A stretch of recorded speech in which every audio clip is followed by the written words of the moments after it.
Vous écoutez Europe 1, il est 9h30, le journal des médias avec Thomas Joubert. Bonjour Thomas. Bonjour, à la une ce matin, Bernard Kouchner a eu envie de casser la gueule d'Aymeric Caron. C'est lui qui le dit, une enquête ouverte après des propos antisémites sur France 2 et les hommages à Yves Marchesseau, le comédien qui incarnait la boule dans Fort Boyard.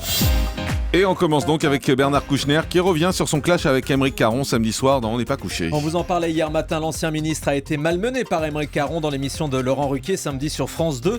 Bernard Kouchner a affirmé hier qu'il regretterait d'être allé sur le plateau. Avant de l'entendre, je vous propose de réécouter cet échange très tendu avec Aymeric Caron.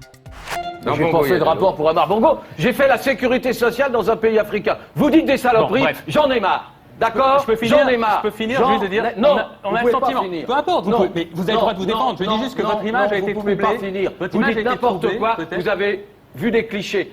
Alors la question c'est quoi? Mais ça, il n'y a pas de question. Aujourd'hui, Il ne dit que du mal. politiquement, Il m'emmerde.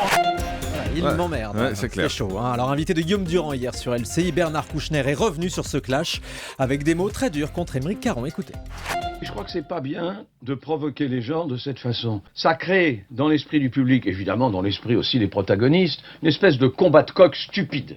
Stupide et vraiment contre-productif. Qu'est-ce que ça veut Mais on dire? vous a senti au bord de la crise de nerfs, pour Oui, reprendre au l'expression. bord de la crise d'honneur, j'avais envie de lui casser la gueule, oui.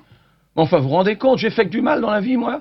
En plus, l'ennui de Facebook et de toutes ces choses, c'est qu'on voit que ce qui est négatif. Donc, suffit de consulter Internet et Ah, tous c'est le les clash. ragots, tous les clichés arrivent. Oui, mais les émissions, et celle de Ruquier est excellente, elles sont construites comme ça. J'aime Vous êtes beaucoup là. Laurent Ruquier, vous- arrêtons ce massacre. Voilà, au moins c'était clair également. Bernard Kouchner, hier, le procureur de Pontoise ouvre une enquête après la diffusion de propos antisémites sur France 2, on vous en parlait hier. Des propos diffusés dans un reportage de complément d'enquête jeudi soir consacré à la communauté juive de Sarcelles. On y voyait un jeune homme tenir des propos violents contre les juifs, allant jusqu'à appeler au meurtre. Le maire de Sarcelles s'était ému de ces propos. Une enquête a donc été ouverte à l'initiative du parquet pour apologie de crimes et incitation à la violence et à la haine raciale. Plusieurs personnalités ont rendu hommage à Yves Marchesseau qui incarnait la boule dans Fort Boyard. Le comédien est mort des suites d'un cancer de l'œsophage, on l'a appris hier matin. Olivier Mine a adressé ses pensées affectueuses à la famille d'Yves Marchesseau, en précisant aussi que la famille Fort Boyard était en deuil. Patrice Laffont s'est dit très triste en se rappelant leur passion commune pour la pétanque. Enfin, la société de production ALP a adressé un communiqué pour rendre hommage à ce personnage emblématique de Fort Boyard depuis 20 ans. Autre disparition, celle de Danielle Brême, une des premières femmes journalistes à la télé. Pionnière de la télévision où elle était rentrée à l'ORTF en 1955 puis à Antenne 2, elle est décédée à l'âge de 93 ans. Danielle Brême avait été une des premières journalistes politiques féminines. Elle avait œuvré pour faire ouvrir aux caméras la salle des 4 colonnes de l'Assemblée.